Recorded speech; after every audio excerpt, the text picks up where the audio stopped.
Allahu Akbar, Assalamualaikum warahmatullahi wabarakatuh. Waalaikumsalam warahmatullahi wabarakatuh.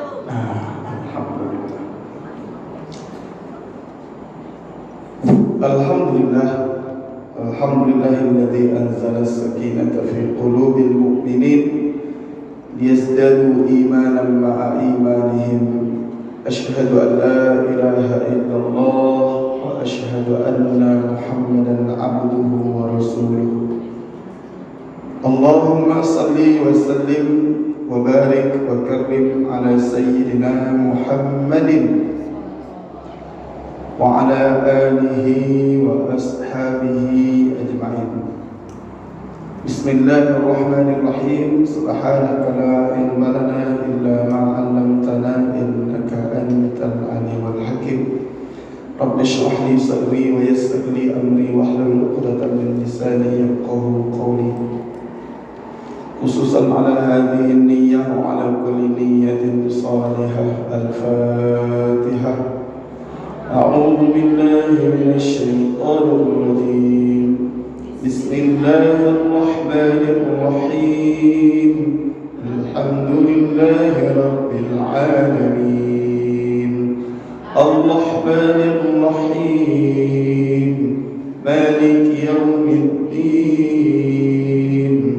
Iyyaka na'budu wa iyyaka nasta'in. اهدنا الصراط المستقيم صراط الذين أنعمت عليهم غير المغضوب عليهم ولا الضالين. Amin. Mudah-mudahan majelis ini ibu-ibu semua diberikan keberkahan umur, keberkahan rezeki, dan mudah-mudahan majelis ini menjadi majelis yang dipandang oleh Allah dan Rasulullah SAW. Amin. Yang kami muliakan Ketua Majelis Taklim Baitul Izzah, siapa? Bu Yuli. Bu Yulis ya. Kalau saya lihat di WA, Bu Yuli Umas. Jadi Bu Yulis, ada Bu Yulis?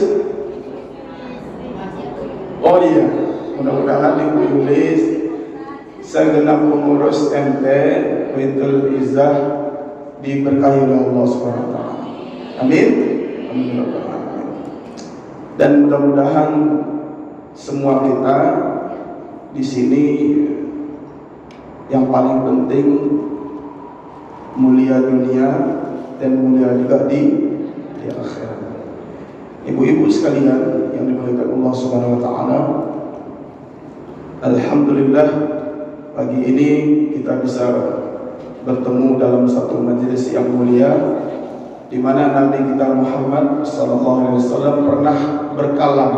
Beliau mengatakan dengan satu ungkapan, ma ijtama'a qaumun fi baitin min buyutillah, tidaklah berkumpul suatu kelompok di rumah Allah lalu mereka yatluna kitab Allah, mereka membaca Quran. Tadi dah baca Quran kan? Pada surah apa? Al-Waqiah. Lalu mereka membaca Quran. Wa yatadarasunahu bainahum, dan mereka mempelajari isinya. Illa haffathumul malaikah, melainkan malaikat itu menaungi. Jadi malaikat dalam satu majelis ilmu dia turun untuk menaungi, dan kalau malaikat membuka sayapnya dia berdoa. Doanya malaikat dua. Pertama, diampuni dosa-dosa kita, dan yang kedua diberkahi umur-umur kita. Pertanyaan saya, kalau didoakan malaikat, kira-kira doa malaikat terkabul enggak, Bu? Yakin? Makanya setiap para nabi setiap nabi mereka pasti ada malaikat. Mereka bersama para malaikat, karena rumah dimanapun kita berada, kalau ada malaikatnya tenang, tentram. Tapi kalau kita sering berantem, sering sakit hati, konflik, itu biasanya malaikat atau setan? Nah, makanya majelis ini insya Allah mudah-mudahan dinaungi oleh malaikat. Waghashiyatuhumur rahmah, kemudian melimpah ruah rahmat Allah. Wa nuzilat alaihimus sakinah, diturunkan ketenangan. Kemudian wa dzakarahumullah fi man indah, dan nama-nama yang menuntut ilmu di dalam majelis ini akan disebut oleh Allah di hadapan makhluknya. Amin. Amin. Itu yang dikatakan oleh Nabi Muhammad sallallahu alaihi wasallam. Alhamdulillah. Yang kedua, marilah kita senantiasa menyampaikan salawat dan salam kepada Nabi kita, teladan kita Rasulullah sallallahu alaihi wasallam. Allahumma shalli ala sayyidina Muhammad wa ala ali sayyidina Muhammad. Ibu-ibu sekalian yang dimuliakan Allah, hari ini kita ingin membahas tentang makna aktual dari surah Al-Fatihah dan mencari hikmahnya. Sampai jam berapa, Bu? Nanti sesi tanya jawab berapa jam? Sampai jam 11. Baik, ibu-ibu sekalian yang dimuliakan Allah,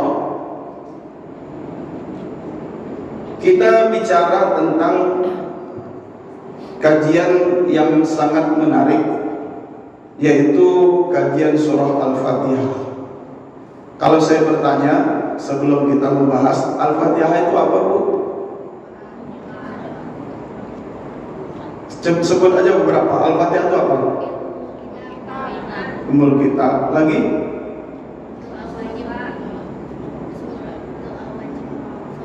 Al-Fatihah itu sering dimulai sebelum pengajian misalnya.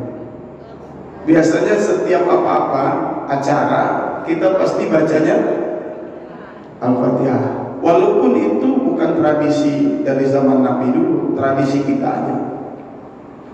Tapi kita itu menjadikan Al-Fatihah itu kalau ada orang sakit, Al-Fatihah itu. Benar gak? Nah, apa aja itu di Al-Fatihah itu? Itu bagusnya kita. Bagusnya kita. Setidaknya hampir semua orang kita tahu Al-Fatihah. Pasti tahu. Tapi kalau ditanya lebih dalam, baru kemudian dibuka kajiannya. Al-Fatihah itu, anak saya yang pertama saya kasih namanya Fatihah. Kenapa? Karena kata Fatihah itu bermakna pembuka. Di dalam Islam, kalau menaklukkan suatu negeri, itu bahasa Arabnya Fathun.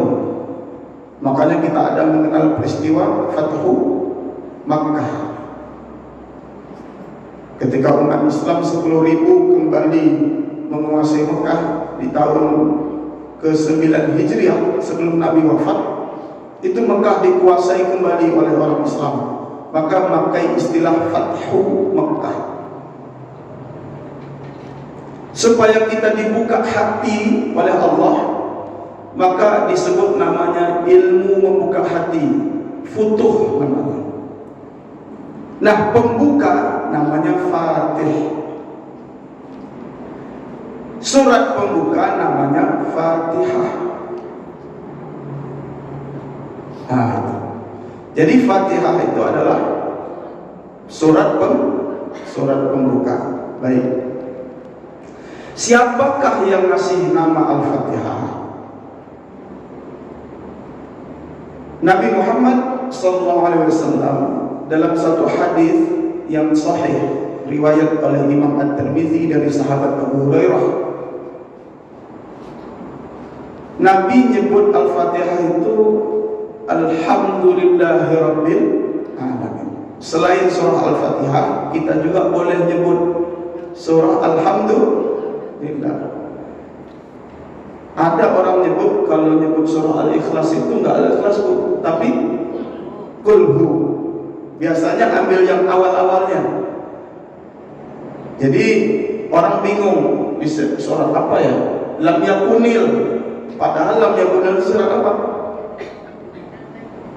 Surah Al-Bayyinah. Ibu lebih kenal Al-Bayyinah atau lam yakunil? Lam yakunil. Kenapa? Karena yang dibaca lam yakunil, tapi kok Al-Bayyinah namanya? Itu yang padahal ada Al-Bayyinah juga. Intinya yang pertama. Makanya orang kita kalau menghafal, biasanya orang menghafal itu kendalanya itu di tengah. Atau kendalanya itu di awal atau di ujung. Ketemu di awal biasanya. Kalau ngapal ibu yang ngapal Quran, biasanya sering ingat di tengah, lupa di awal. Kalau ngapal Yasin apa ya? Yasin, terus innaka, terus nah itu sampai di tengah ayat biasanya, terus biasanya lupa di awal, bisa nyambungin biasanya. Nah makanya orang kita supaya nggak terlalu lupa, yang penting ingat di awal sama ingat di akhir. Makanya ada kalau pembangunan masjid, peletakan batu pertama, setelah itu nggak ngebangun-bangun, cuma ngeletak doang, karena biar ingat gitu. Jadi ada peristiwa peletakan batu pertama. Nah surat juga begitu, supaya orang ingat, makanya yang pertama Al-Fatihah, Nabi menyebutkan Alhamdulillahirabbil alamin. Jadi selain Al-Fatihah, namanya juga Alhamdulillahirabbil alamin. Nabi menyebutkan setidaknya Al-Fatihah itu di dalam hadis sahih. Selain Al-Fatihah ada namanya Alhamdulillah, dan yang kedua namanya Ummul Quran. Ummul Quran. Yang ketiga Ummul Kitab. Yang keempat Sab'ul Masani. Yang kelima Quranul Azim. Ulang Bu, yang pertama Alhamdulillah. Yang kedua Ummul Quran. Yang ketiga Ummul Kitab. Yang keempat yang kelima Al-Quranul Azim. Bukan Al-Quranul Karim, tapi Al-Quranul Azim. Saat ibu membuka Al-Quran, ada sebagian mushaf yang tulisannya Al-Quranul Azim, bukan Al-Quranul Karim.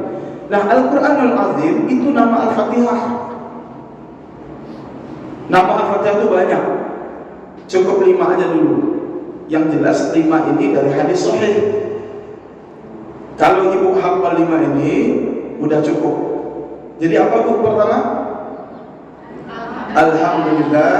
Yang kedua Ummul Quran. Yang ketiga Ummul Kitab. Keempat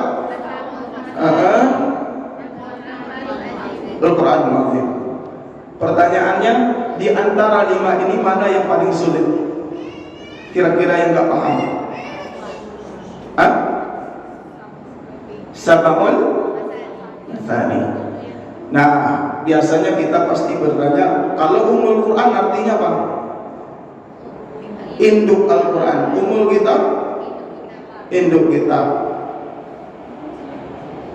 Terus Al-Quranul Azim, Quran yang agung. Nah, Sab'ul Masani coba buka di dalam surah Al-Hijr. Nah, 7 ayat yang diulang. Buka surah Al-Hijr ayat 87. Juz 14.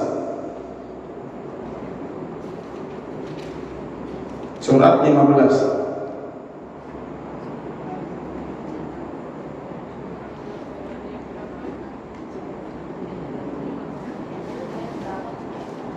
Ayat 87. Ayat 87. A'udzu billahi minasy syaithanir rajim. Bismillahirrahmanirrahim. Wa laqad atainaka sab'an minal masani wal Qur'anal 'azim. Nah, itu ayat 87 yang menerangkan Sab'ul Masani. Bacakan Bu artinya.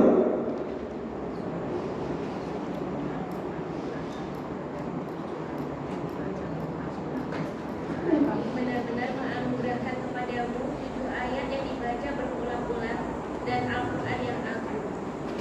Oke, jadi Sab'ul Mathani artinya 7 ayat yang diulang-ulang. Jadi bahasa Arab itu kalau kita nyebut misalnya yang kedua, kita pertama kali ketemu, lalu ketemu lagi, ini namanya disebut bahasa Arabnya marratan tsaniyah, ketemu yang kedua kali. Ada kata saninya, sani itu kedua. Di situ ada sani, sab'ul masani. Sab'u itu 7. Masani itu yang kesekian kali, yang kedua kali. Jadi yang diulang-ulang. Jadi 7 yang diulang-ulang.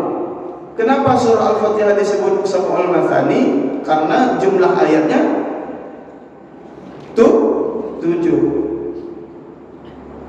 Jumlah kalimatnya 25. Jumlah hurufnya 113. Coba ibu hitung dari Bismillah sampai Al-Dhalin berapa jumlah hurufnya? 113. Hitung aja nanti.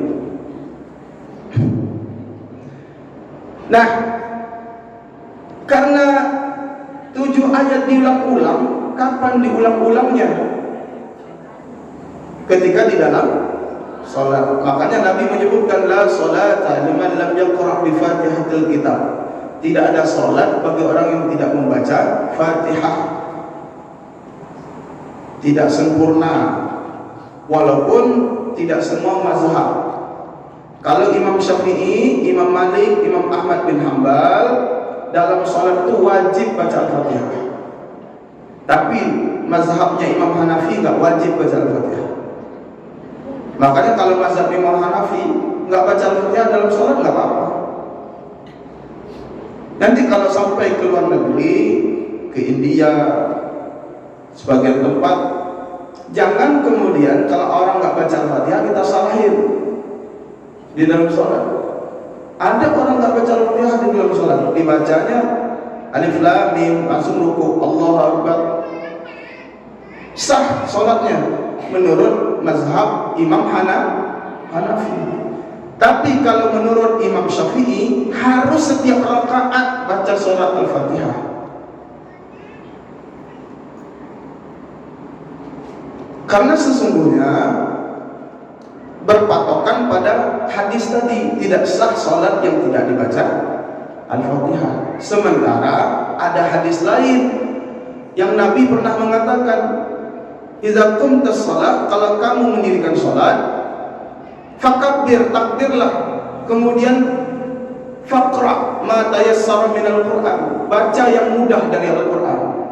Ini juga jadi dalil mazhab Hanafi, sehingga apa aja yang mudah dibaca dan Quran boleh dibaca di dalam sholat tanpa harus baca Al-Fatihah. Itu mazhab Hanafi.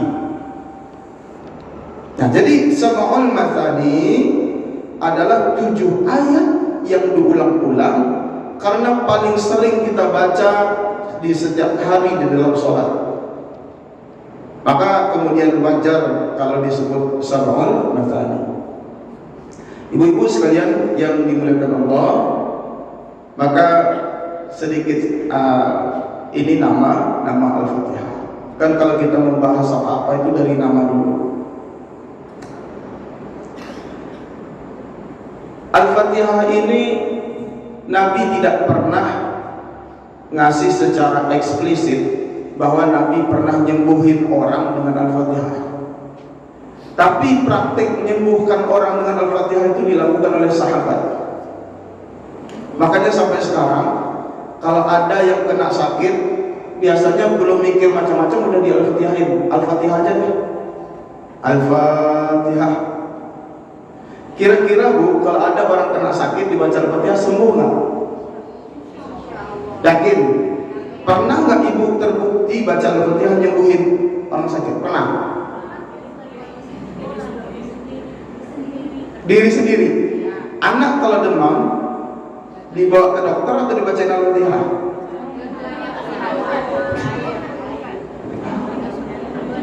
Kenapa nggak dibacain Al-Fatihah aja? Kurang yakin ya? Biar mantap dibawa ke dokter. Walaupun dokternya nggak hafal Al-Fatihah misalnya. Artinya gini, Al-Fatihah itu ada sahabat yang mempraktekkan, makanya kita boleh baca Al-Fatihah untuk yang sakit. Sahabatnya, sahabat Nabi namanya Abu Sa'id Al-Khudri. Siapa bu? Abu Sa'id Al-Khudri. Abu Sa'id Al-Khudri ini sahabat yang hafal hadis terbanyak, nomor 7. Dia hafal hadis Nabi 1170 hadis. Kalau yang paling banyak kan Abu Hurairah 5374 hadis. Ini orang nomor 7 paling banyak hafal hadis. Beliau pernah dalam satu rombongan di perjalanan, tidak disebut tempatnya. Lagi di perjalanan, tiba-tiba didatangi oleh remaja perempuan datang. Anak remaja ini datang minta tolong kepada rombongan sahabat ini supaya bantu ngobatin kepala sukunya, karena kepala sukunya kena kalajengking, sakit, kena sengat kalajengking. Apa yang dilakukan oleh sahabat rombongan ini? Karena kepala suku ini nggak ada yang ngobatin, terpaksa yang ngobatin. Nah, ngobatinnya dengan apa? Dengan baca Al-Fatihah. Padahal Nabi nggak pernah nunjukin sebelumnya. Cuma seperti ada semacam keyakinan sahabat. Karena Al-Fatihah itu juga disebut sebagai penawar atau syafi. Maka pergilah sahabat ini ngobatin kepala suku. Setelah dibaca Al-Fatihah diusap. Alhamdulillah, setelah diusap itu hilang sakitnya. Cuma Al-Fatihah doang coba. Kalau kita ada saudara kena kalajengking, kita baca Al-Fatihah, kira-kira hilang langsung nggak bu? Enggak, berapa kali usap nggak juga hilang kan? Nggak juga hilang, berapa kali usap nggak hilang. Sahabat sekali usap udah baca Al-Fatihah hilang. Gara-gara baca Al-Fatihah itu sahabat dikasih 30 ekor unta dan dikasih susu gratis. Cuma makan siang gratis belum. Susu gratis sudah waktu itu.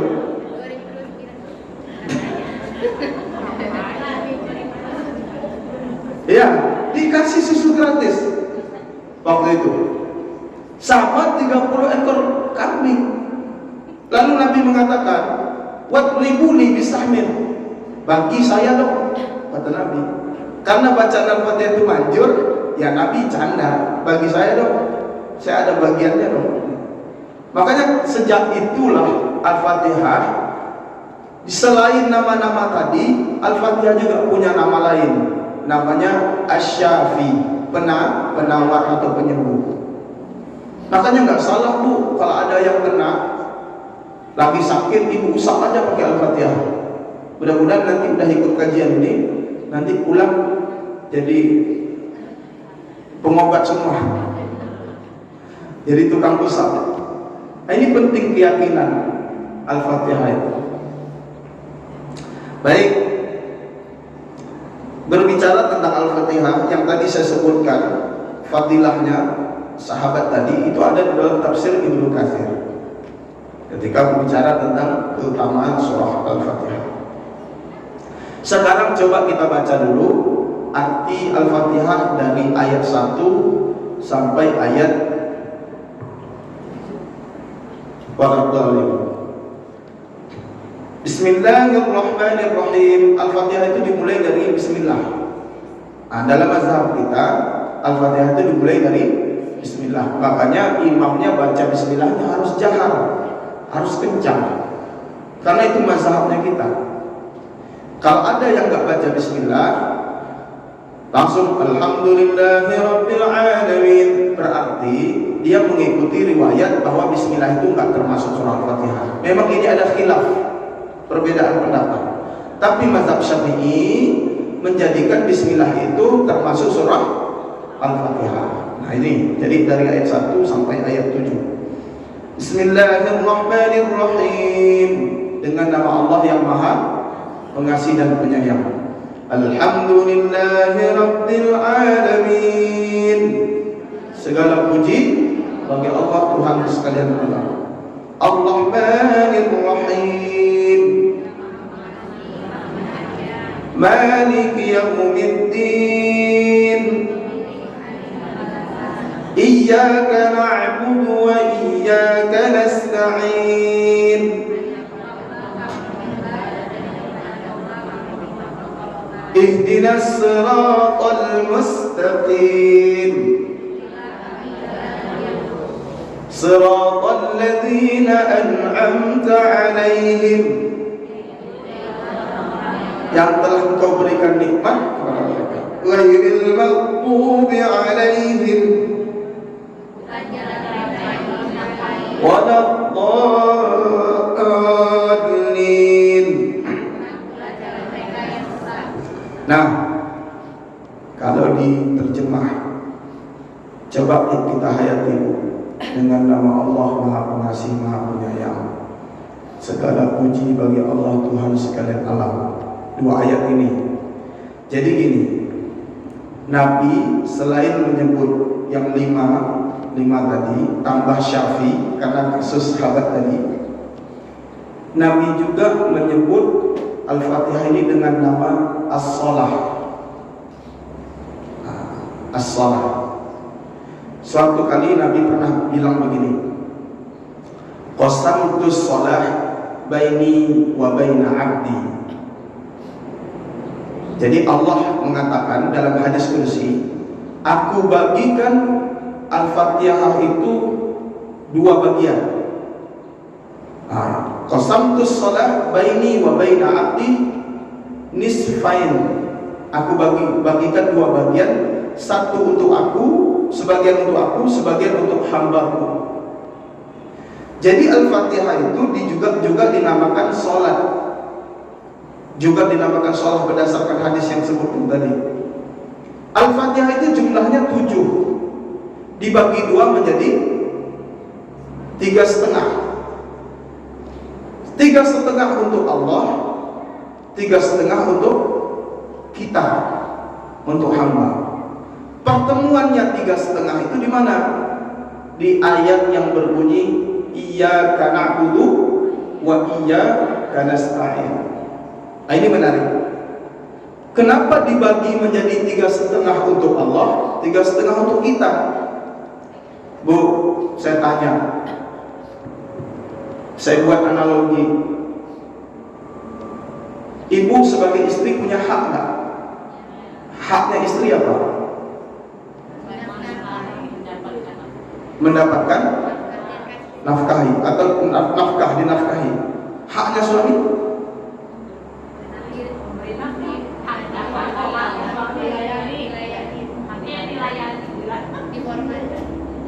Dilayani.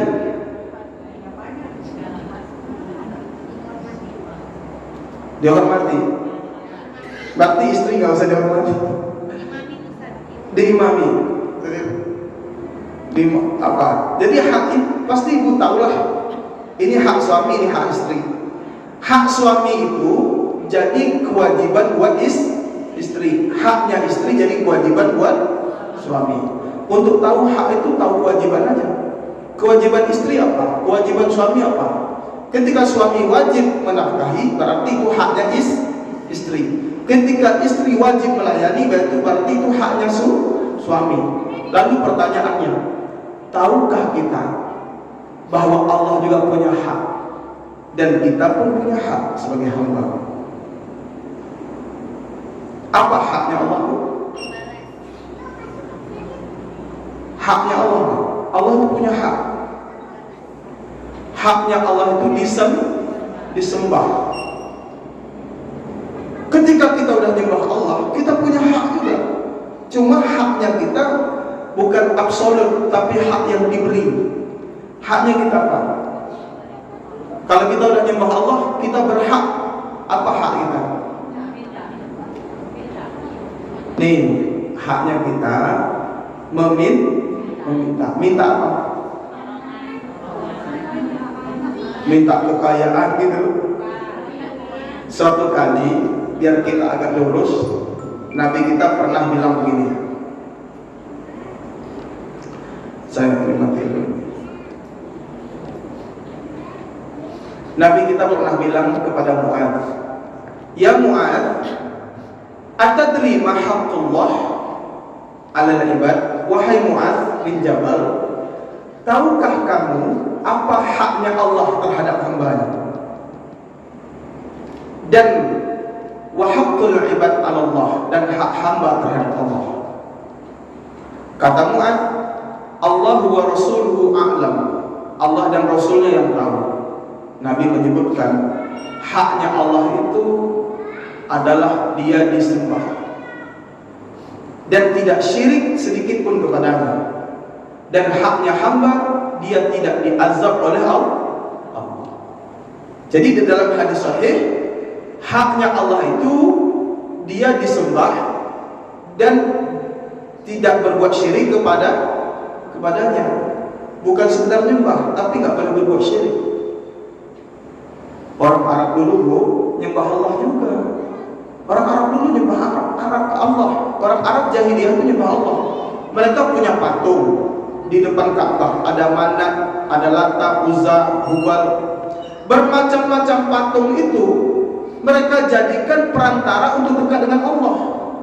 Mereka nyembah Allah. Siapa bilang mereka nyembah ini? Nggak nyembah Allah. Orang Arab jahiliyah dulu nyembah Allah. Cuma nyembah Allah itu kalau nggak pakai perantara itu agak jauh, terasa jauh. Supaya merasa dekat, ada hubungan emosional, diilustrasikan, dibikinlah patung. Dan berhala-berhalanya jahiliyah itu nggak ada yang cakep-cakep, semuanya jelek-jelek, galak-galak, sangar-sangar. Apa tujuannya? Supaya takut. Jadi orang Arab jahiliyah itu memandang Tuhan dulu, Tuhan itu galak, Tuhan itu mengerikan, sehingga setiap mereka bekerja, mereka lihat dulu Tuhan mereka lewat patung-patung, sehingga mereka ada perasaan takut. Nah itu kemudian jadi dia mengilustrasikan Tuhan dengan benda-benda begitu. Maka kemudian Islam datang, yang selama ini mereka nyebut Tuhan itu sangar, Tuhan itu menakutkan, Allah ganti dengan sebutan Bismillahirrahmanirrahim, dengan nama Allah yang Maha Pengasih, Maha Penyayang. Saat kita mendengar pengasih dan penyayang, ada nggak sisi mengerikan? Nggak ada. Yang ada sisi lembutnya, sisi santunnya. Nah itu. Jadi maksud saya, dulu orang Arab jahiliyah itu nyembah Allah, tapi mereka nyembah Allah disebutkan wa ma yuqarribuna zulfa.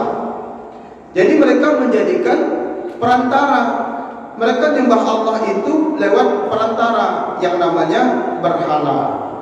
Misalnya ibu bisa buka di dalam Al-Quran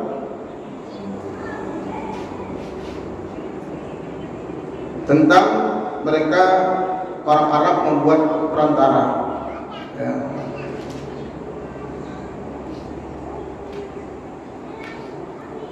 Buka surah Az-Zumar ayat 3.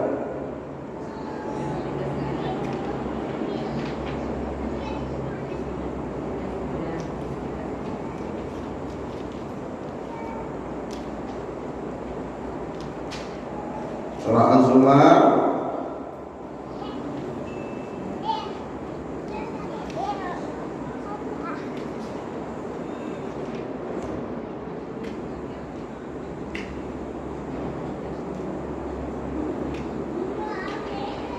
Surah 39 ayat 3. Di sini ada kalimat ma na'buduhum illa liyuqarribuna ila Allah zulfa. Ma na'buduhum illa liyuqarribuna ila Allah zulfa.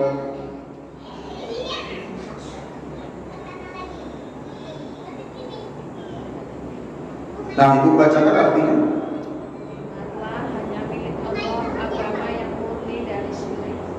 Dan orang-orang yang mengambil pelindung selain Dia berkata, kami tidak menyembah mereka, melainkan berharap agar mereka mendekatkan kami kepada Allah dengan sedekat-dekatnya. Sungguh Allah akan memberi putusan di antara mereka tentang apa yang mereka perselisihkan. Sungguh Allah tidak memberi petunjuk kepada pendusta dan orang yang mengingkar. Nah, ma na'buduhum illa liqarribuna ila Allah zulfa. Jadi mereka itu nyembah Allah cuma supaya rasa dekat dengan Allah itu muncul, dibikin patung. Dibikin patung. Artinya apa? Allah punya hak. Selain disembah, jangan syirik. Maksudnya kalau kita nyembah Allah itu harus benar tauhidnya, keyakinannya harus benar. Jangan sampai kelihatan nyembah Allah tapi kemudian dia salah pandang, syirik terhadap Allah. Allah dibuat-buat bentuk kayak begitu, Allah dibikin tandingan. Makanya sekarang nggak mungkin orang nyembah patung. Sekarang bisa jadi orang ibadah tapi nggak nyembah Allah, tapi nyembah dunia, nyembah syahwat, nyembah jabatan. Bisa jadi. Termasuk yang paling bahaya setiap kita bisa terjangkiti, syirik kecil, namanya riya. Riya itu kan kelihatannya nyembah Allah, kelihatannya sholat, tapi kan dia nggak sholat. Dari badannya dia ruku, dari badannya dia sujud, tapi hatinya bukan ke Allah, hatinya supaya dilihat oleh orang, hatinya fleksi, pamer. Yang penting dinilai ada CCTV, ada kamera, konten yang dicari cuan, kan beda lagi. Kelihatannya dia ibadah, tapi yang dicari cuan, konten semata. Itu namanya bukan ibadah, dia syirik.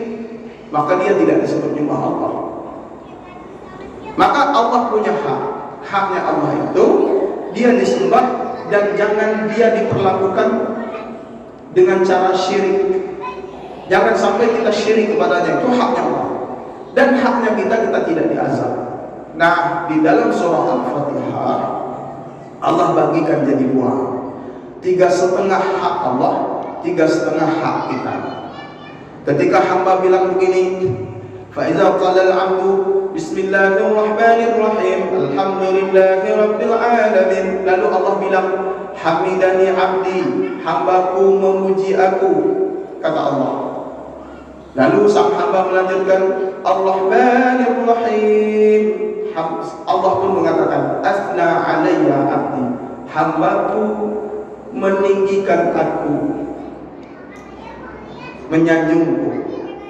Kemudian kita baca lagi Maliki yaumiddin. Allah pun membalas majjadani abdi, hambaku mengagungkan aku, memuliakan aku. Iyyaka na'budu wa iyyaka nasta'in. Allah pun membalas hadza baini wa baina 'abdi, ini hubungan aku dan hambaku. Wa li 'abdi ma sa'al, dan aku akan memberikan apa yang hambaku pinta. Di sini pertemuannya dengan Allah. Jadi Al-Fatihah itu adalah surat yang berbicara tentang hak Allah dan hak kita sebagai hamba. Haknya Allah itu disembah. Pertanyaan saya, Bu, nyembah itu apa? Nyembah itu dalam bahasa Arabnya ibadah. Ada orang bilang ibadah itu nggak pas kalau diartikan nyembah, karena nyembah itu dulu adalah rakyat kepada raja. Kalau rakyat kepada raja, nyembahnya gimana, Bu? Biasanya pernah jadi rakyat atau ini pernah ketemu raja, biasa sungkemnya luar biasa.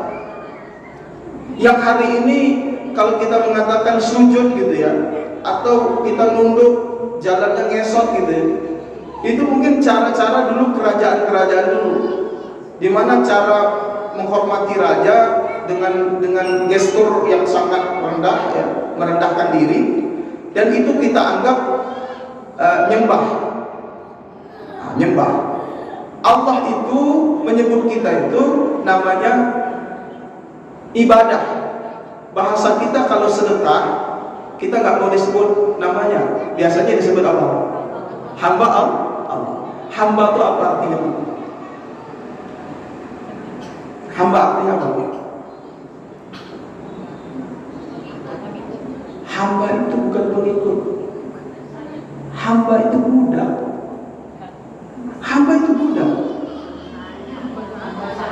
Iya, hamba itu budak. Cuma kita disebut namanya abdul mamluk, hamba yang merdeka. Budak itu nggak punya apa-apa. Budak itu nggak punya apa-apa. Budak itu dia sama majikannya, sama tuannya. Bahkan Bilal bin Rabah, budaknya Umayyah bin Khalaf. Umayyah bin Khalaf mau naik ke kendaraan, unta atau kuda, itu punggungnya Bilal jadi tangganya, mijak punggungnya Bilal. Budak itu nggak punya apa-apa. Budak itu ditanggung oleh tuannya, sehingga budak itu harus ikut perintah. Kalau nggak, budak bakal dijual. Jadi budak itu disuruh ngemis. Makanya budak itu ngemis kepada majikannya, minta kepada tuannya. Kita ini kalau bahasa kasarnya adalah budaknya Allah. Bahasa agama lain, makanya ini menarik nih.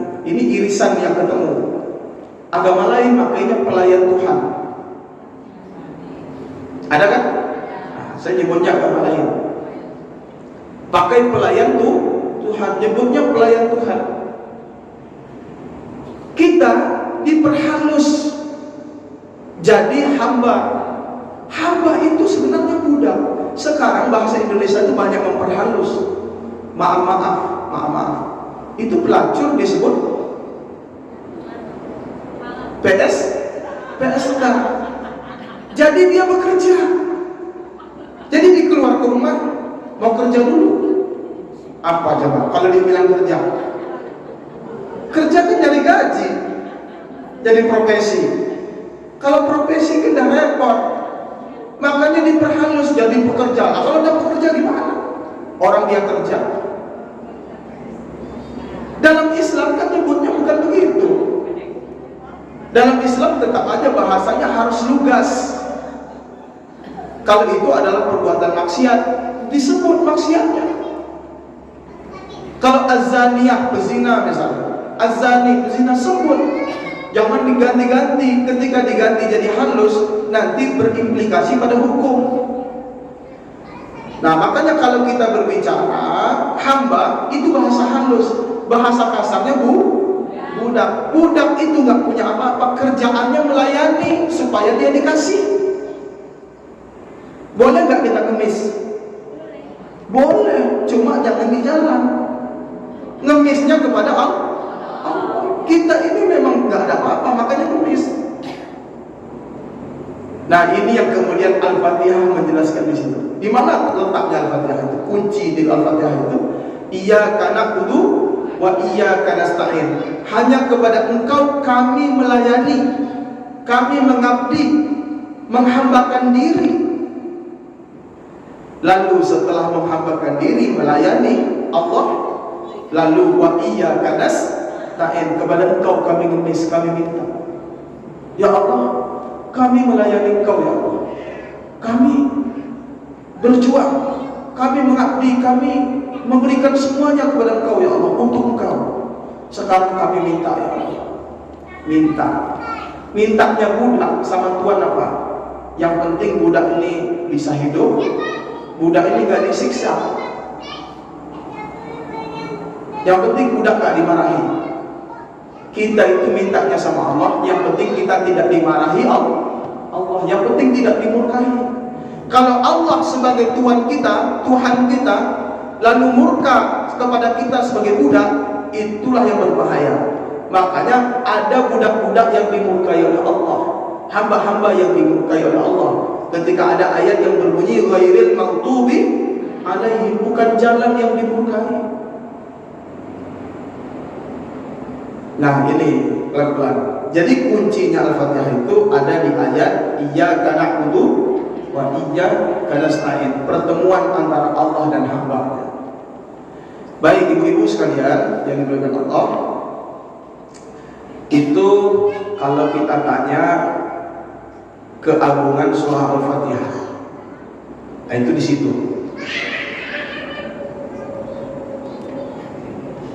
Tapi selain itu, di dalam kamus ditemukan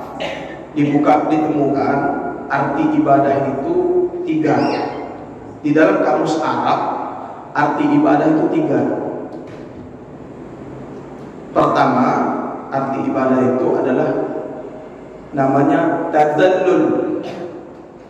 Tadzallul. Ibu tulis di situ tadzallul. Pertama, arti ibadah secara definisi bahasa Arab. Pertama, tadzallul. Tadzallul itu artinya menghinakan diri. Menghinakan diri. Yang kedua, arti ibadah itu khusyuk. Ibadah itu artinya 3. Pertama, tadzallul, menghinakan diri. Yang kedua, khusyuk. Yang kedua, khusyuk. Apa itu khusyuk? Khusyuk. Pokoknya khusyuk aja lah. Khusyuk aja lah, ibu pasti paham. Dan yang ketiga namanya inqiyad. Inqiyad. Inqiyad. Inqiyad itu artinya nurut, patuh. Nah, itu ibadah. Kalau dibuka kamus Arab, ibadah itu asal usulnya kan bahasa Arab tuh. Arti ibadah itu 3. Pertama, tadzallul. Yang kedua, khusyuk. Yang ketiga, inqiyad. Di dalam ibadah itu ada menghinakan diri. Di dalam ibadah itu ada khusyuk. Di dalam ibadah itu ada kepatuhan. Namanya inqiyad. Kalau kita dalam ibadah kita nggak menghinakan diri kita nggak benar ibadahnya. Ibadah itu hakikatnya si budak menghina dirinya. Bukti kita menghina diri kita. Bukti kita menghina diri kita dalam sholat di mana? Di sujud. Kepala kita taruh paling bawah. Menghina diri tidak harus kita mengucap saya hina ya Allah, enggak begitu.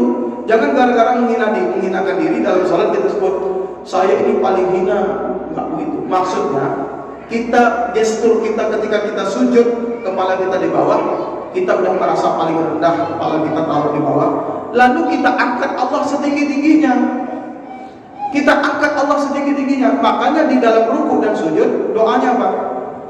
Subhana rabbiyal azimi wa bihamdi. Bayangkan, coba, maha suci Engkau Tuhan yang maha agung. Kita disuruh sujud, maha suci Engkau yang maha tinggi. Kita disuruh rendah, Dia paling tinggi. Maksudnya apa? Kita merendahkan diri kita meninggikan Dia. Makanya alhamdulillah itu ayat yang pertama, Bismillahirrahmanirrahim. Kira-kira dengan nama Allah yang Maha Pengasih dan Penyayang itu, Allah muji dirinya enggak, Bu? Itu kan dari Allah tuh. Dari Allah. Allah ajarkan ke kita lewat Nabi. Lalu kita terjemahkan dengan nama Allah yang Maha Pengasih dan Maha Penyayang. Allah muji Dia enggak? Allah itu muji dirinya sendiri. Pertanyaan saya, boleh enggak Allah muji dirinya sendiri? Kenapa?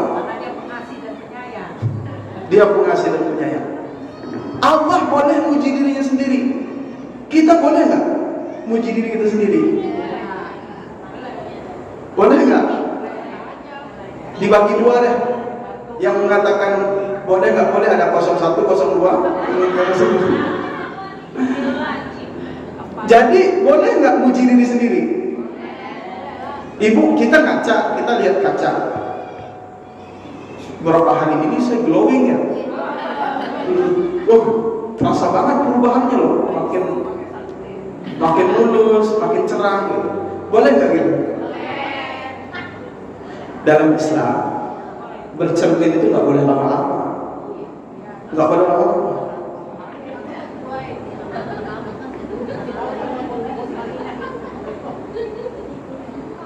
Kenapa? Karena kalau lama-lama bisa kena penyakit namanya ujub. Ujub itu kagum pada diri sendiri. Ada orang kagum pada diri sendiri, sibuk dengan diri sendiri. Kok kak saya ini cantik amat ya? Perasaan banyak banget yang muji saya gitu. Iya. Cuma kan dia nggak sebutkan di depan orang, tapi ada perasaan di situ. Ujub itu bahaya. Ujub itu akarnya keriak. Nanti muaranya keriak. Ujub itu kalau dipelihara jadi riya. Pertanyaan saya, riya boleh nggak? Tapi Allah buat dirinya boleh. Allah buat dirinya boleh.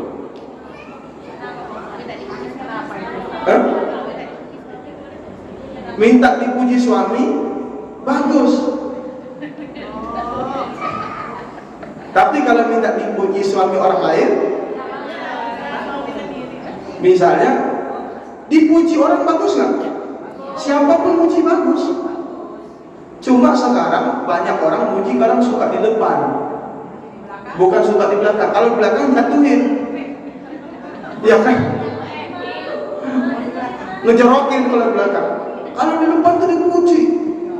Apalagi kalau sekarang musim-musim sekarang lagi banyak pujian.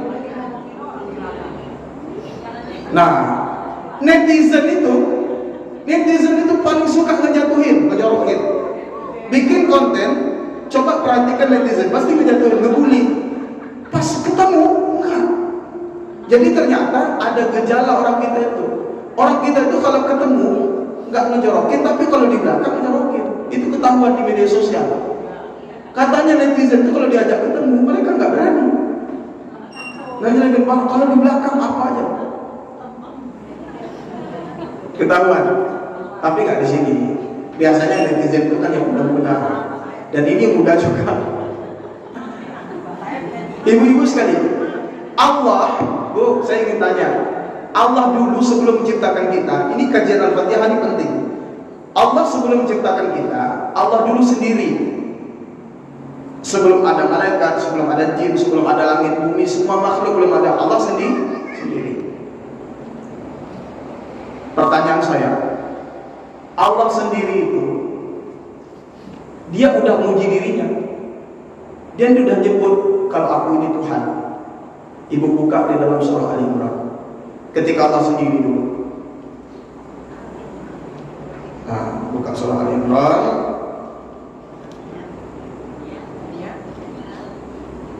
Ayatnya ayat sekian. Ayat 18.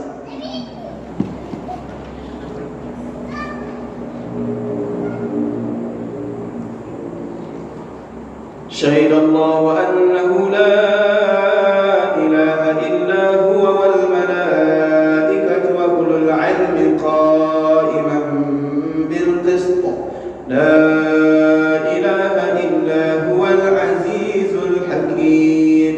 Dia Allah telah menyatakan bahwa tidak ada Tuhan selain Dia, dan malaikat dan orang-orang yang diberi ilmu yaitu para nabi. Nah, ini maksudnya apa? Sebelum ada malaikat, sebelum ada nabi, Allah dulu sudah menyatakan bahwa tidak ada Tuhan selain Dia. Allah sendiri yang mengajarkan. Allah sebelum menciptakan makhluk, Dia sudah bersyahadat buat dirinya, tidak ada Tuhan selain aku. Lalu Allah ciptakan malaikat. Allah ciptakan malaikat untuk mengucapkan kalimat yang sama, cuma digantikan ini domirnya, objeknya. Malaikat bilang begini, tidak ada Tuhan selain Engkau. Pelan-pelan Bu ya, pelan-pelan. Saya ingin mengajak kenapa Allah itu punya hak di dalam surah Al-Fatihah, yaitu Dia disembah. Dulu Dia sendiri. Dia melihat dirinya, tidak ada Tuhan selain Dia. Tidak ada kekuatan yang lain selain Dia. Allah kemudian supaya dia diakui, diciptakan malaikat. Malaikat diciptakan untuk memberi pengakuan bahwa tidak ada Tuhan selain Allah. Malaikat sudah diciptakan, tapi Allah ciptakan makhluk yang lain, yaitu manusia, jin, juga untuk bersyahadat. bahwa tidak ada Tuhan selain Allah. Jadi Allah ciptakan makhluk ini hanya untuk menjadi saksi bahwa tidak ada Tuhan selain Dia. Makanya semua makhluknya Allah itu bersaksi, bersyahadat. Asal usulnya semua makhluk Allah ini bersaksi tidak ada Tuhan selain Allah. Cuma ada yang melenceng. Manusia itu banyak yang melenceng, banyak yang tersesat. Maksudnya apa? Allah dari awal Dia ingin dipuji, Dia ingin diakui, Dia ingin betul-betul dipandang sebagai Tuhan, dan itu disaksikan oleh kita lewat makhluk-makhluknya. Maka Allah kemudian kalau dalam ibadah, hamba yang paling mulia itu hamba yang paling banyak muji Allah. Karena Allah memang asal muasal Dia menciptakan kita ingin dipuji. Boleh nggak kita sombong, Bu? Tapi Allah boleh sombong nggak? Nah, coba kita nggak boleh sombong, Allah boleh sombong. Kita nggak boleh riya, Allah boleh riya. Allah mengatakan gini, al-azamatu izari wal kibriya ridai. Keagungan itu sarungku, kesombongan itu selendangku. Siapa yang mengambil sarungku dan selendangku, maka dia berhadapan denganku, kata Allah. Makanya Allah paling marah dengan hambanya, sekalipun sholatnya 1000 rakaat, di dalam hatinya ada kesombongan. Allah paling marah. Makanya ada satu makhluk ibadahnya sudah ratusan tahun, bahkan ribuan tahun, yang sangat dekat dengan Allah, yang bernama Iblis. Sebelum ada nama Iblis, nama aslinya Azazil. Ibadahnya luar biasa, bisa mi'raj ke langit. Setiap lapisan langit dia tahu zikirnya para malaikat di setiap langit. Malaikat langit pertama ini zikirnya, dia tahu. Malaikat kedua, ini malaikat yang di langit kedua, ini zikir, dia tahu. Malaikat di langit ketiga, ini zikirnya, dia tahu. Dia menguasai zikir-zikir makhluk langit, itu iblis. Tapi gara-gara dia merasa dia lebih baik dari junior, manusia baru yang punya pengalamannya track recordnya kurang kuat, lalu disuruh bersujud.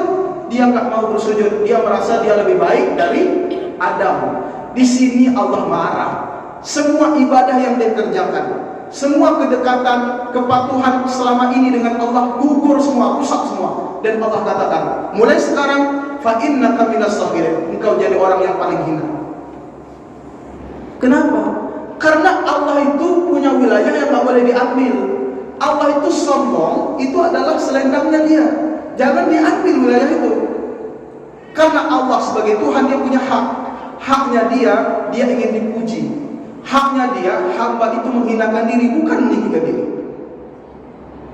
Jadi kita sebagai hamba disuruh menyembah, mengabdi, di dalamnya menghinakan diri, patuh, kemudian kita hadir di hadapannya. Itulah makna paling esensial dari Al-Fatihah. Orang kalau menguasai Al-Fatihah nggak perlu ada CCTV, dia tetap bagus perilakunya, nggak menunggu dilihat oleh orang, karena dia merasa dilihat oleh Allah. Dia merasa diawasi oleh Allah. Nggak mungkin terjadi kebohongan, nggak mungkin terjadi pelanggaran, nggak mungkin dia bohong omongannya, nggak mungkin perbuatannya itu salah. Dia menjaga diri. Kalau dia melakukan kesalahan, dia sadar balik ke Allah. Tapi orang yang banyak patuh biasanya punya penyakit. Orang yang sholatnya kuat punya penyakit. Orang yang zikirnya kuat punya penyakit. Orang yang rajin ikut majelis taklim punya penyakit. Apa penyakitnya orang yang rajin ibadah? Penyakitnya orang yang rajin ibadah apa? Hah? Penyakit orang yang rajin ibadah. Penyakit orang yang rajin ibadah itu merasa dirinya itu bersih.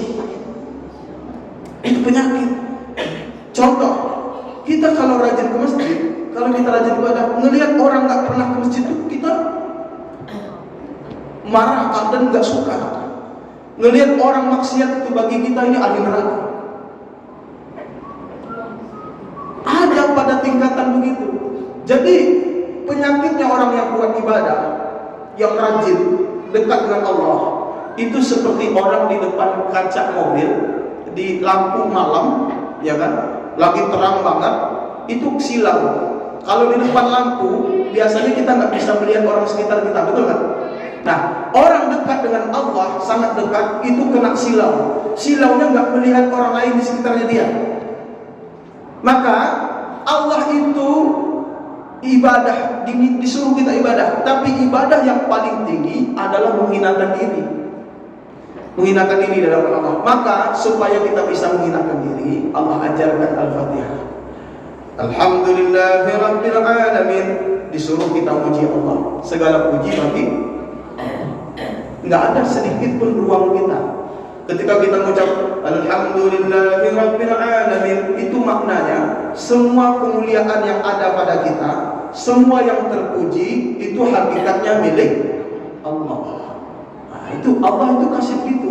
Jadi kalau ingin dekat sama Allah, jangan mangkai, jangan merasa dipuji, jangan merasa kita punya kemuliaan, jangan merasa kita orang terpuji. Nabi Muhammad SAW sholat malam kakinya sampai bengkak, padahal dosanya udah nggak ada. Nabi itu nggak ada dosa, tapi kok sholat malamnya bengkak. Sementara dosa kita banyak. Sholat malam kadang iya, kadang kagak. Itu bedanya dengan Nabi. Nabi kakinya bengkak. Kalau kita kakinya keseringan bengkak. Nabi sedikit makan, kita dikit-dikit. Nabi dikit tidur, kita dikit-dikit tidur. Jadi kita dengan Nabi itu memang bedanya sangat tipis. Dahsyat ya, sangat tipis dengan Nabi. Cuma nambah kalimat aja, dikit tambah di. Nabi Muhammad SAW kalau ditanya kenapa sholat malam sampai kaki bengkak, Nabi itu rendah hati. Apa nggak boleh saya menjadi hamba yang bersyukur, kata Nabi.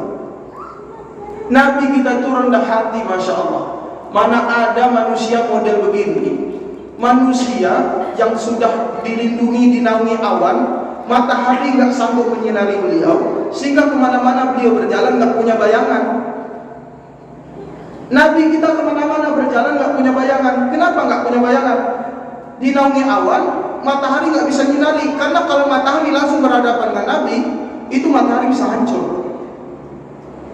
Nabi kita masa kecil ketika datang ke Syam ya, ke wilayah Damaskus sana. Kita nyebut Syam itu ya wilayah Palestina termasuk sekarang. Nabi kecil dilihat oleh pendeta Abu Hairah dari jauh, bahwa batu-batu semuanya bersujud, pohon bersujud, ngasih hormat, ngasih salam kepada Nabi. Dan pendeta Abu Hairah itu tahu Nabi kita itu dari kecil dijaga oleh Allah terus, tapi lihat hidupnya, penderitaannya banyak. Nabi pernah ditanya ketika Nabi punya kasur yang sangat sederhana, hanya pelepah kurma. Kemudian ada keinginan wanita Madinah ingin menggantikan kasur beliau, menyampaikan ke Aisyah, boleh nggak kalau saya gantiin kasurnya Nabi?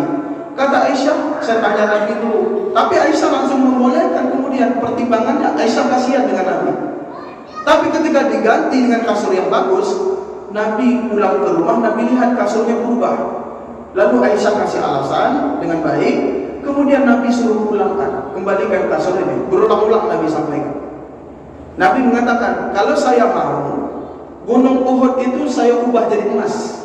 Kalau Nabi mau, Nabi kita Muhammad Sallallahu Alaihi Wasallam. Kalau saya mau gunung Uhud itu diubah jadi emas. Tapi Nabi memang nggak mau dengan dunia. Kenapa? Karena Nabi dah tahu kelezatannya Nabi bukan dengan dunia. Kelezatan Nabi itu ketika bersama Allah, memuji Allah, menyanjung Allah, itu kenikmatannya. Makanya Al-Fatihah itu bukan ayat main-main. Al-Fatihah itu bicara tentang kedekatan, hubungan intim dengan Allah. Maka Nabi itu rendah hati, muji Allah terus. Hamba harusnya begitu. Semakin dia rajin ibadah, makin rendah hati, makin muji Allah. Makanya setiap dia dapat kebaikan diucapkan Alhamdulillah, Alhamdulillah. Kita muji Allah. Kalau kita udah muji Allah, kita merasa kita kecil. Makanya makna Alhamdulillah di dalam Al-Quran itu mengandung kata al itu al-istighraq. Al-istighraq itu maksudnya semua kemuliaan itu kembalikan kepada Allah. Kalau kita cantik, hakikatnya kecantikan itu milik Allah. Kita baik, kebaikan itu milik Allah. Makanya kita baca di tahiyat akhir bu, at-tahiyatul mubarakatus salawatut thayyibatul. Artinya at-tahiyat, semua kehormatan. At-tahiyat, semua kehormatan, penghormatan. Mubarakah. Mubarakah itu keberkahan. As-salawat mubarakatus, salawat keselamatan.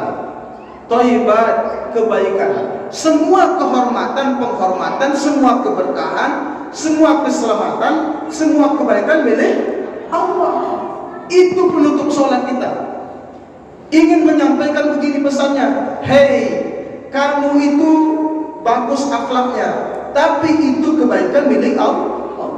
Kamu itu pintar, tapi pintar itu milik Allah. Kamu itu besar, jadi pemimpin, tapi kebesaran itu milik Allah. Allah ingin menyampaikan, walaupun aku berikan kamu sedikit, kamu jangan merasa memiliki selamanya. Kamu harus kembali kepada aku, kamu harus menyanjungku, kata Allah. Maka kita disuruh baca Al-Fatihah, nyanjung Allah. Setelah nyanjung-nyanjung, muji-muji, tinggikan Allah, baru kita minta. Wa iyyaka nasta'in, kepada Engkau kami minta. Apa yang kita minta? Ihdinas siratal mustaqim. Yang kita minta bukan rumah besar, yang kita minta bukan mobil sampai mobil Porsche, Lamborghini. Kita nggak minta itu di dalam surah Al-Fatihah. Kita mintanya apa? Jalan yang lurus. Kenapa? Ada orang yang tadi jalannya lurus, gara-gara dia tergoda, jalannya melenceng. Ada orang jalan tadinya lurus, gara-gara dia dikasih kesusahan, dia melenceng, dia nggak sabar. Ada orang yang tadi jalannya lurus, gara-gara dikasih jabatan, jalannya jadi melenceng, jadi belok. Maka yang kita minta sama Allah itu jalan lurus, jalan yang besar, luas, lempeng, mudah menuju surga. Menuju apa? Nikmat yang Allah berikan kepada Nabi. Saya kasih tahu nih Bu, rahasia. Surga itu macam-macam. Surga itu ada berapa Bu? Intinya surga banyak. Ya. Surga yang sering Ibu baca di dalam Al-Quran, kadang ibu-ibu marah. Kenapa sih Ustaz dalam Quran itu kalau bicara surga selalu bicara bidadari, benar nggak? Bidadari, tapi kok nggak ada bidadara? Kan begitu. Sekarang saya kasih tahu ibu-ibu sekalian, ada bidadari, ada buah-buahan, ada sungai. Itu surga rendah. Kalau bicara kelas, itu surga biasa. Surga yang tinggi itu bukan itu. Surga yang tinggi sudah ada di dunia. Kok bisa Ustaz ngomong gini? Surga yang tinggi itu bertemu dengan Allah. Di mana? Nanti Ramadan sering dikaji nih para ustaz, nanti sering kultum gini. Surga di puasa itu, di akhirat nanti ada orang yang diberi dua kenikmatan. Di dunia itu Allah kasih dua kenikmatan buat orang yang berpuasa. Kenikmatan yang dia dapatkan di dunia, kalau di dunia dia dapat kenikmatan waktu berbuka. Di akhirat dia dapat kenikmatan bertemu dengan Allah. Nah, itu dua kenikmatan buat orang yang berpuasa. Dua kenikmatan buat orang berpuasa kata Nabi. Pertama, indal futur, ketika dia berbuka, iftar itu. Kedua, ketika dia bertemu dengan Allah, inda liqa'i rabbih, ketika dia bertemu dengan Allah. Melihat Allah itu nikmat yang paling tinggi. Kalau ada orang masuk surga, tujuannya nyari sungai, tujuannya nyari rumah mewah di surga, nyari buah-buahan, jadi apa yang dia inginkan dapat, itu nafsu. Itu surga hasrat. Tapi ini tanda orang yang belum dekat dengan Allah, yang belum kenal betul dengan Allah. Orang yang paling kenal dengan Allah, Nabi kita SAW, buktinya Nabi nggak nyari emas tuh, Nabi nggak nyari apa-apa di dunia. Padahal Nabi sah-sah aja kalau dikasih kekayaan sama Allah. Buktinya sahabat Nabi aja kaya. Sedangkan sahabat Nabi aja bisa kaya dan mampu menjaga kekayaan, kenapa Nabi enggak? Tapi Nabi enggak, nikmatnya udah beda. Nabi nikmatnya bersama Allah. Jadi sebenarnya Bu, nikmat itu kalau paling tinggi itu bersama dengan Allah, melihat Allah. Nah, percaya nggak Bu kalau kita bisa melihat Allah? Ini jadi pertanyaan. Percaya nggak kalau kita bisa melihat Allah? Kenapa percaya?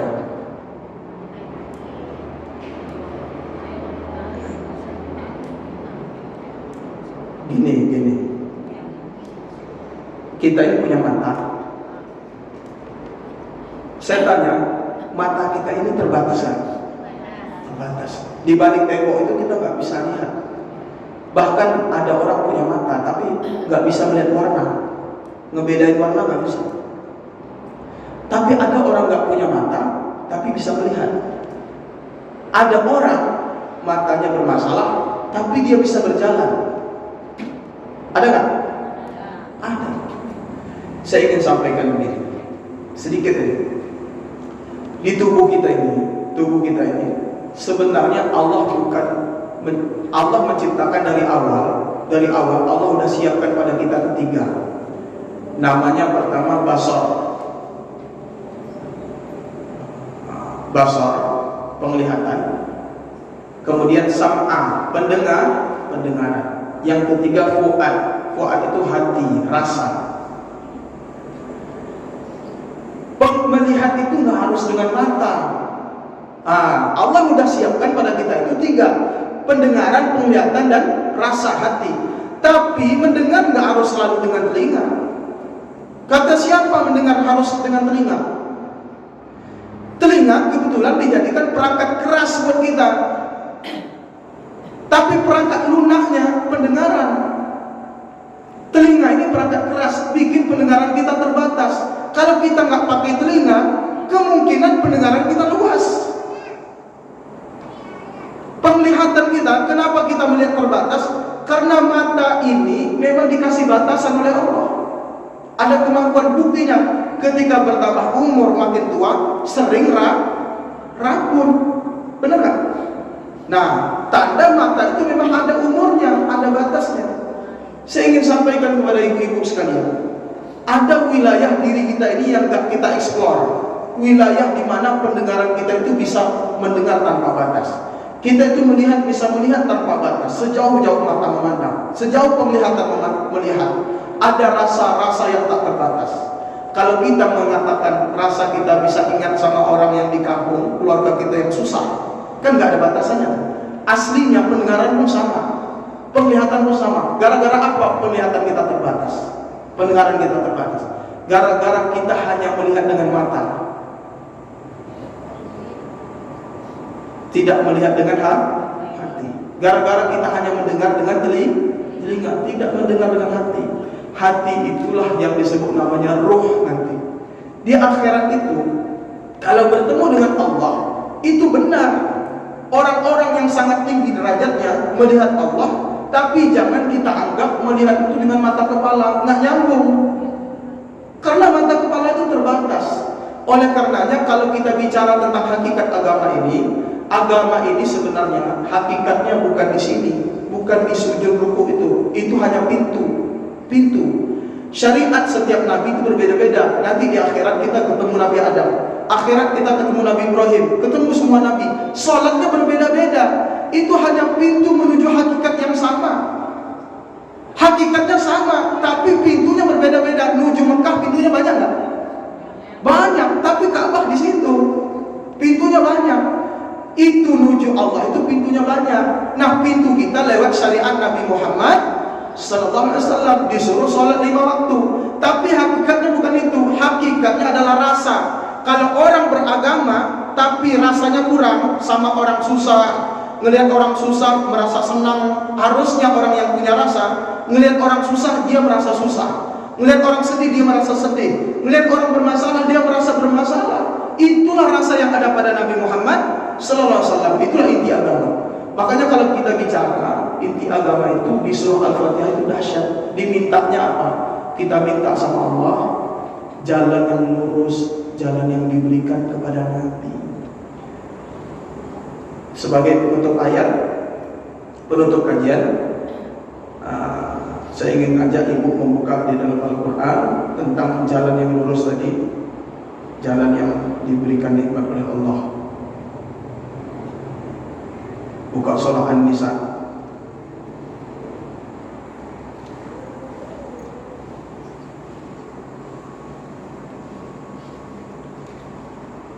An-Nisa ayat 69. Nah, ini. Jadi Al-Fatihah itu di sini yang kita cari. Surah An-Nisa ayat 69.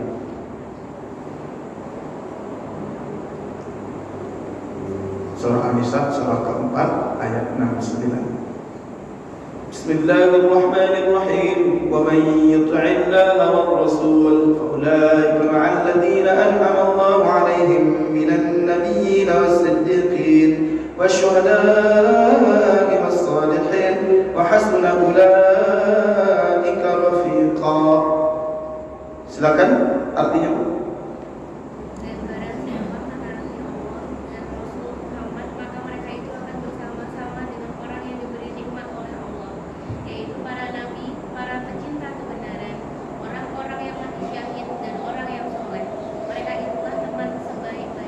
Nah, jalan yang lurus yang kita minta sama Allah, inilah penjelasannya di surah An-Nisa ayat 69. Kita minta kepada Allah jalan lurus, jalan yang apa, seperti apa?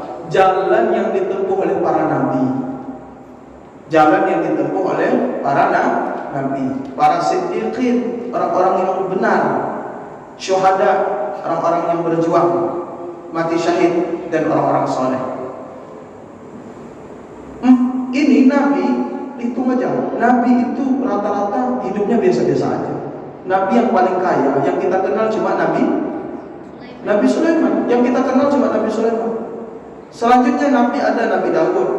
Tapi kalau bicara semua kekayaan, bicara Allah kasih khazanah, begitu harta yang banyak, kerajaan yang besar, yang paling besar sampai sekarang nggak ada tandingannya adalah Nabi Sulaiman.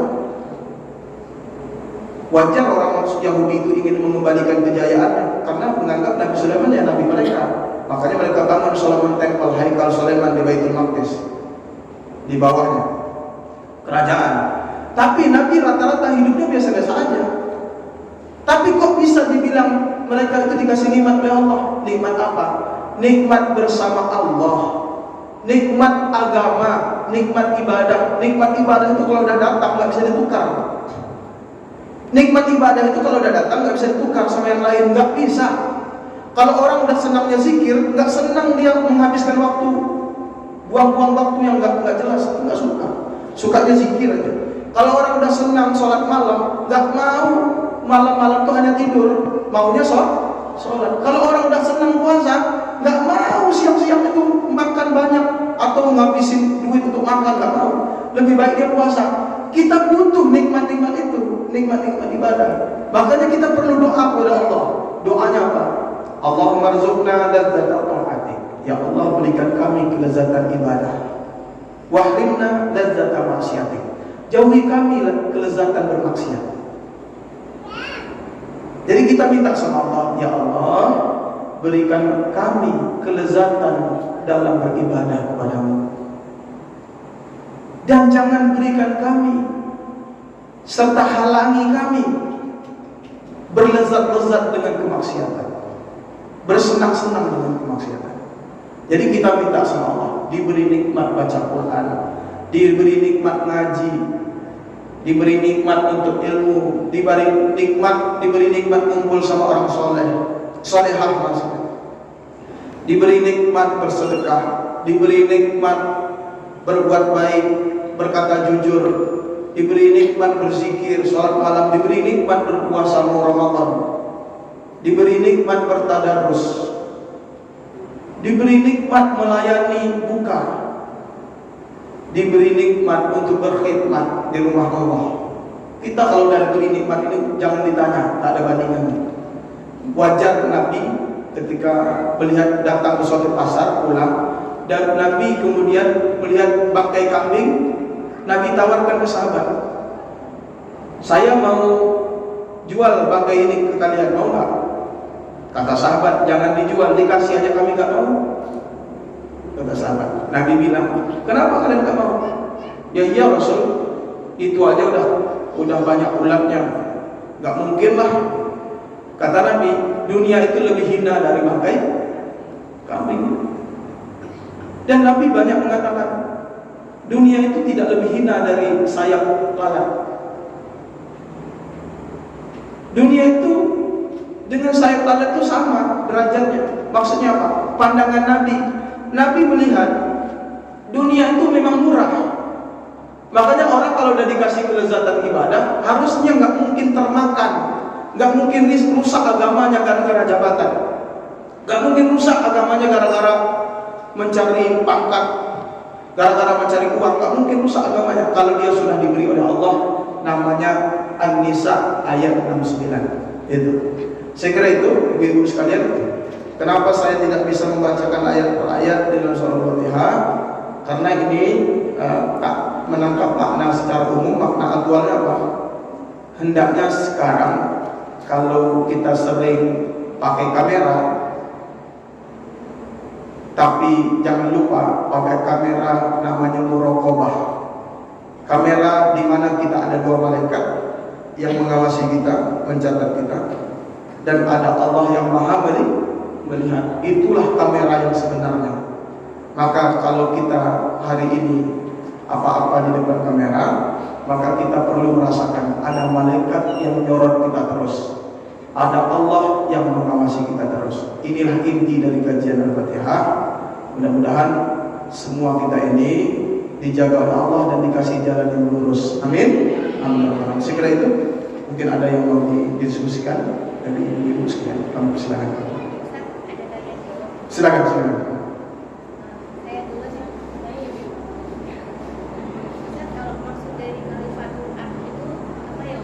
Maksud dari Khalifatul Ard, kan tugas manusia itu utamanya adalah Khalifatul Ard. Kalau ada hubungan dengan surat Al-Fatihah ini korelasinya seperti yang seperti tadi bisa jelaskan, dan itu kan berarti ada penjelasan bahwa itu harus menguasai hawa nafsu. Nah, cara rem yang paling cepat kalau misalnya kita pada jalan yang tidak lurus, maksudnya apa yang harus kita lakukan, doa apa atau amalan apa supaya kita tetap ada di jalan yang lurus yang supaya kita tetap jadi Khalifatul Ard yang Iya. Nah, ini menarik.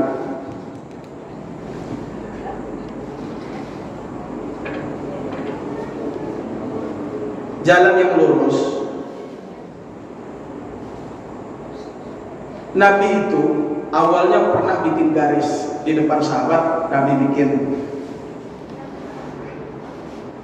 bikin garis lurus gitu ya. Tapi kemudian Nabi bikin simpang-simpangnya terlalu banyak. Manusia itu tadinya lurus, tapi terlalu banyak godaan-godaan sehingga dia singgah, suka mampir. Saya ingin sampaikan, ibu kenal Imam Ghazali kamu? Pernah dengar kan? Imam Ghazali. Imam Ghazali itu nyari Allah itu lama. Kalau ibu lebih pilih mana? Lewat tol cepat sampai, tapi nggak ada pemandangan, panorama alamnya nggak ada. Yang satu lagi muter-muter, tapi nggak lewat bukit-bukit, sawah-sawah indah luar biasa. Ibu pilih mana? Pilih muter-muter. Banyak pemandangannya, mampir, walaupun nyampainya bisa berhari-hari gitu ya.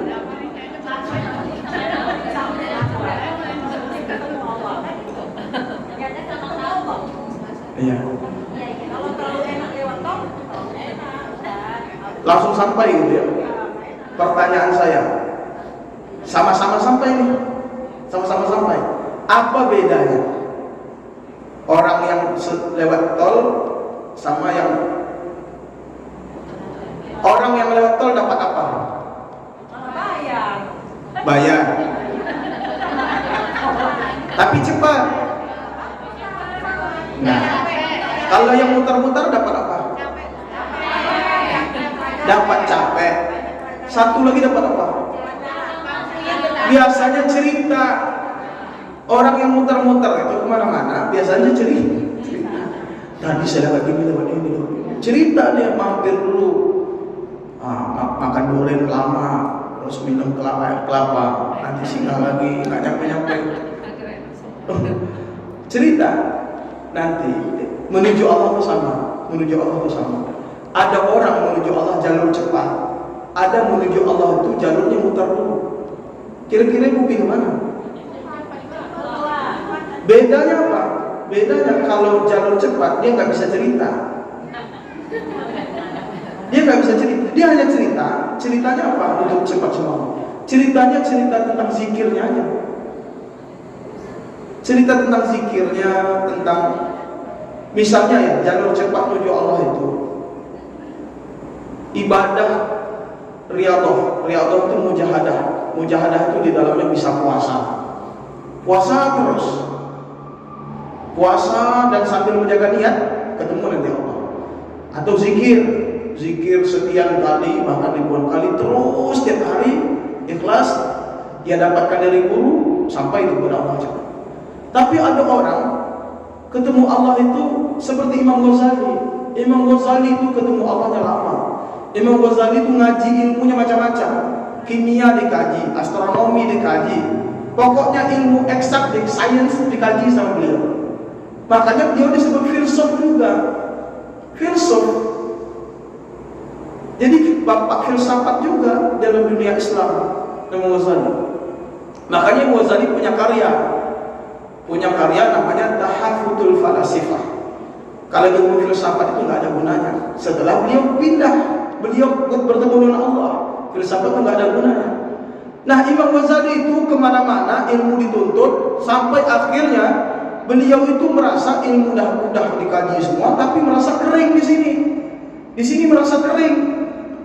Debatnya luar biasa sebagai guru besar di Nizamiyah sana. Bahkan mengalahkan gurunya Imam Juwaini sampai bilang begini, bahasa kita, "Li, apa kamu nggak bisa nunggu aku mati? Cepat buru-buru anak pengen terkenal," gitu lah ceritanya. Imam Ghazali itu lebih terkenal dari gurunya Imam Juwaini. Saking terkenalnya, muridnya begitu banyak. Tapi beliau menemukan namanya perjalanan spiritual, beliau merasa kering. Sampai akhirnya beliau meninggalkan pekerjaan beliau pergi berkhalwat, meditasi di satu menara Damaskus. 4 tahun lamanya nggak keluar, terus saja di situ. Setelah keluar, beliau jadi orang yang berbeda, jadi orang yang lembut. Nulis kitabnya bukan lagi kitab-kitab debat tadi, lebih kitab-kitab yang mencerahkan, kitab yang menjernihkan hati. Namanya Ihya Ulumuddin, tulisnya kitab. Jadi ibu kalau pilih bertemu dengan Allah cepat, jalannya banyak zikir. Al-Fatihah tadi lihat aja dari ayat pertama, ayat kedua, ayat ketiga. Bismillah, alhamdulillah, ar-Rahman, Malik Yaumiddin. Itu maksudnya apa? Banyak muji Allah. Allah itu dipuji-puji, zikir aja, zikir terus. Mau di tempat pengajian zikir kepada Allah sambil belajar, kemana-mana zikir. Zikir itu bukan sekedar zikir di mulut, tapi membayangkan Allah itu. Misalnya kita nyebut Ya Rahman, Allah Maha Pengasih. Kalau gitu kita jangan jadi orang yang suka marah, harus suka sayang gitu. Allah, kemudian misalnya Ya Mukmin, yang memberi rasa aman, maka kita harus memberi rasa aman kepada siapapun. Dibangun rasa itu. Ibu kalau anak berprestasi, kita tiba-tiba dapat surprise dari anak, kejutan dari anak, ibu mengucapkan apa? Ada orang saking bahagianya nggak bisa ngomong, tapi yang bisa keluar adalah air mata. Ada orang saking bahagianya ngomong nggak bisa, air matanya keluar. Kenapa nggak bisa ngomong? Terlalu bahagia. Orang yang terlalu bahagia nggak butuh bahasa. Orang yang terlalu bahagia itu nggak bisa lagi dibahasakan, tapi bisa dirasakan.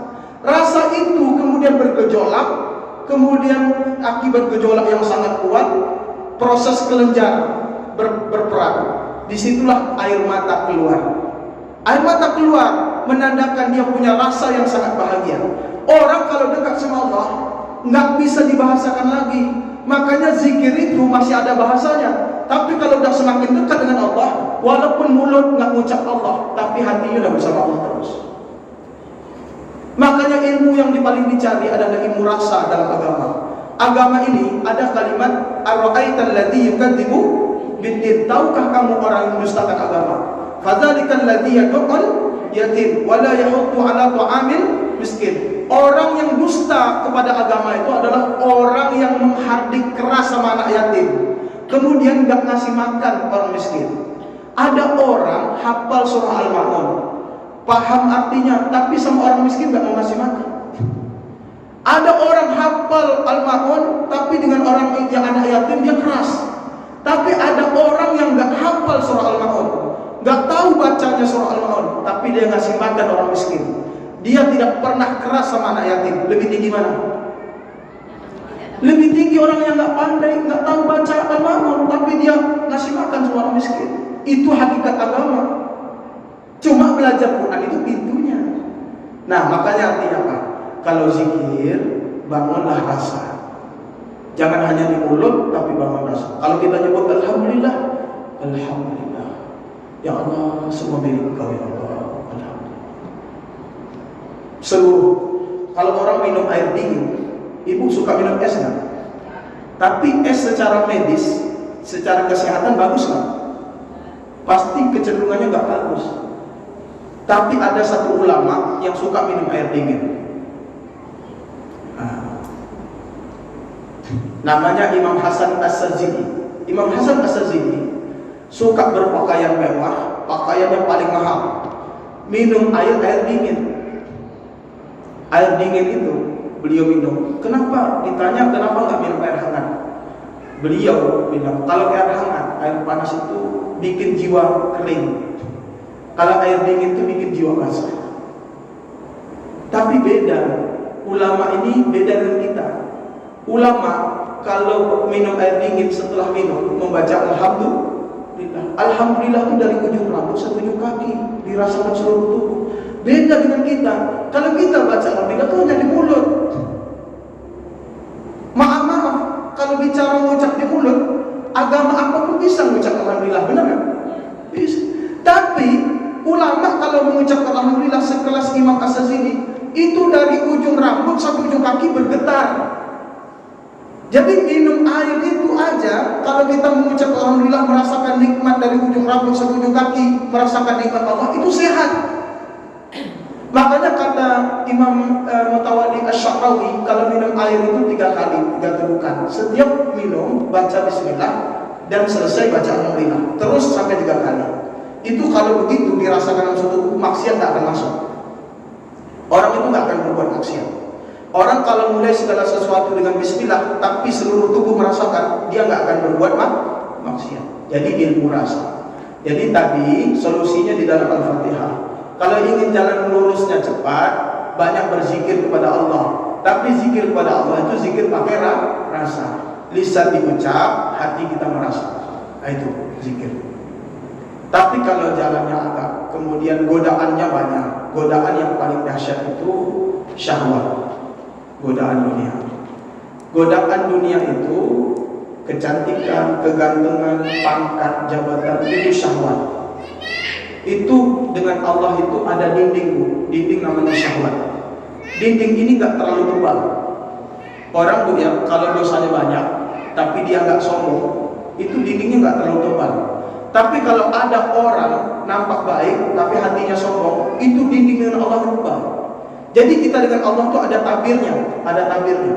Tabir dengan Allah itu ada tabir yang tipis, ada tabir yang tebal. Tabir yang tebal itu bukan dari dunia. Tabir yang tebal itu yang ada di dalam diri kita. Sombong, ego, individu, merasa ingin benar sendiri. Nah, itu dinding yang paling tebal menuju Allah. Kalau soal godaan-godaan di luar, yang di luar-luar dunia ini biasa. Makanya saya katakan kalau jalan bengkok itu rata-rata karena syahwat, karena dinding tebal di dalam tubuh dan dirinya. Makanya jalan cepatnya zikir pakai rasa. Insya Allah kalau zikir pakai rasa itu lebih cepat. Jadi ibu-ibu sekalian, mari kita tingkatkan ibadah mau Ramadan, tingkatkan pakai rasa. Saya kira itu. Mungkin jawaban saya itu agak ini, tapi ibu kalau tempuh zikir satu hari, ibu rata-rata berapa? Ada 1000? Ada 10.000? 500. Nah, zikir jangan banyak-banyak. Pertama pilih dulu zikir yang kita sukai. Ibu zikir kalau saya tanya, ibu lebih senang mengucap subhanallah atau alhamdulillah? Masing-masing orang beda. Ada orang senangnya alhamdulillah, ada orang senangnya subhanallah, ada seorang senangnya astagfirullah, kemana-mana astagfirullah. Ada orang yang senangnya alhamdulillah, mau lihat apa aja alhamdulillah, alhamdulillah, alhamdulillah, alhamdulillah. Karena dia melihat Allah itu indah semua. Ada. Ibu coba kita temukan, kita ini zikirnya kemana? Mana? Coba dilatih. Di antara zikir-zikir itu, zikir mana yang paling jodoh dengan kita? Kalimat mana yang paling jodoh dengan kita? Kalau kalimat ada zikir-zikir yang paling jodoh kita, itu yang diperbanyak. Nah, ibu cari. Setiap kita punya itu. Jangan zikir semuanya. Kalau ibu zikir semuanya, itu capeknya bukan main. Zikir, misalnya zikir bukan banyak. Zikir banyak. Ada subuhum kudus, rabbunal kudus. Ada zikir yang umum Nabi ajarkan cuma 3. Subhanallah, alhamdulillah, Allahu Akbar. Yang kemudian yang paling bagus la ilaha illallah. Nah, setiap itu kita akan pilih. Silakan. Jadi gitu ya. Salawat. Salawat itu apa bedanya dengan zikir? Salawat itu membuat zikir kita lebih cepat. Salawat itu penyambung. Jadi ibu, kalau ada orang dalam, enak gak? Ordal itu enak. Ordal itu enak. Harusnya ikut tes, dia nggak ikut tes, kena nggak ordal.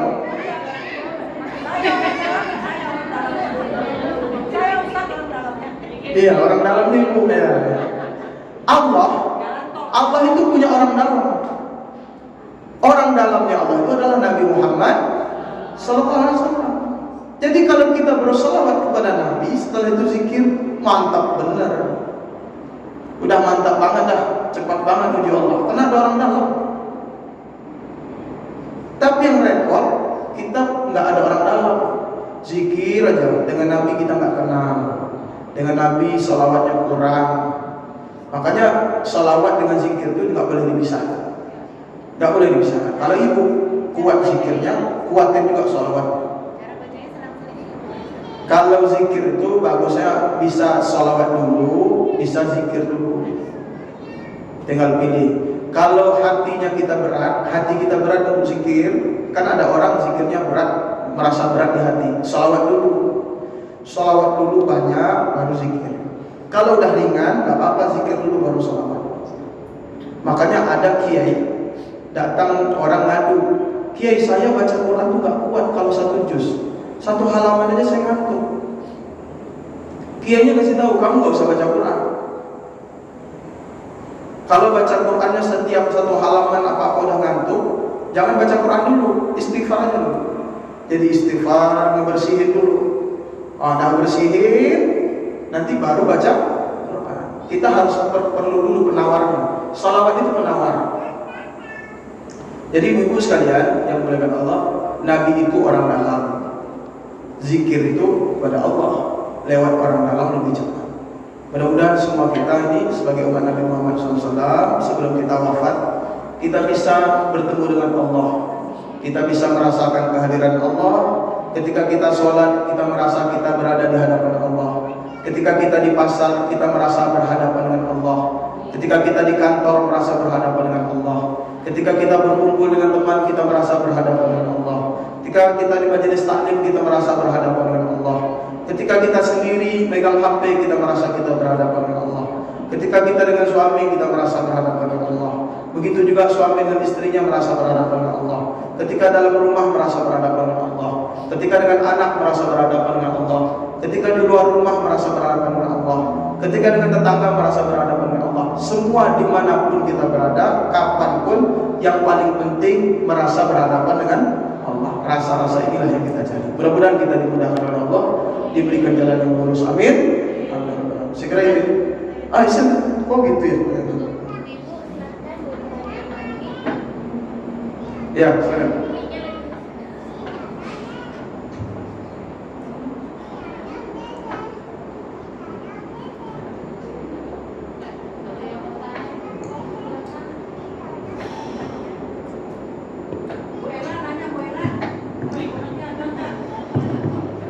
Ya Bu, masih ada waktu.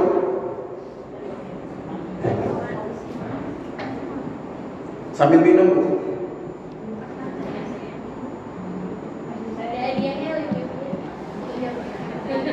Ya, silakan. Berkaitan sama yang tadi jalur cepat atau jalur lambat ya. Padahal ini kan katanya kita selalu berjalan dengan kepatihan. Boleh nggak kita berdoa cepat, karena kalau kita minta lambat takutnya dosa dapatnya belum dekat dengan Allah. Jadi memohon pada Allah sebelum dosa-dosa yang kemarin aja belum kita taubati, cepat mendapatkan kenikmatan itu ada dua selain badan ada doa lainnya. Jadi kalau boleh berdoa kan pengennya sambil kita terus berusaha mendekati Allah, jangan lama-lama kan dulu diukur kan 1 hari 2 hari 1 bulan 2 bulan atau berapa tahun lagi, kita nggak ada yang tahu ya Ustaz. Yang paling dekat dengan kita namanya kematian. Terima kasih. Jadi ya masalah sama. Jadi itu minta mati cepat. Enggak, maksudnya minta hidayah lebih cepat Ustaz. Oh, hidayah Karena lebih gini, cepat. kadang-kadang Nggak tahu mau Ya, saya berdoa. maksud. Hidayah lebih cepat. iya betul. Ini mirip apa filmnya filmnya si Ameng ya. Siapa? Bukan Komeng, bukan. Yang Ameng, ada Ameng. Ameng ada ya? Ameng ya? Yang dulu ibu pasti tahu tuh. Dulu ada filmnya Doa yang Mengancam. Oh iya, amin. Iya kan? Saya nggak nonton. Kalau dia nggak dikasih rezeki katanya, Tuhan, kalau saya nggak dikasih rezeki, nggak dikasih ini, saya nyembah setan katanya. Itu doa yang mengancam sampai langit keluar petirnya guru. Nah, kalau doa minta cepat hidayah, saya kasih tahu, mungkin ibu akan debat sampai ke rumah, tapi nggak apa-apa. Allah itu sudah menetapkan dari awal siapa ahli surga, siapa ahli neraka. Dari awal.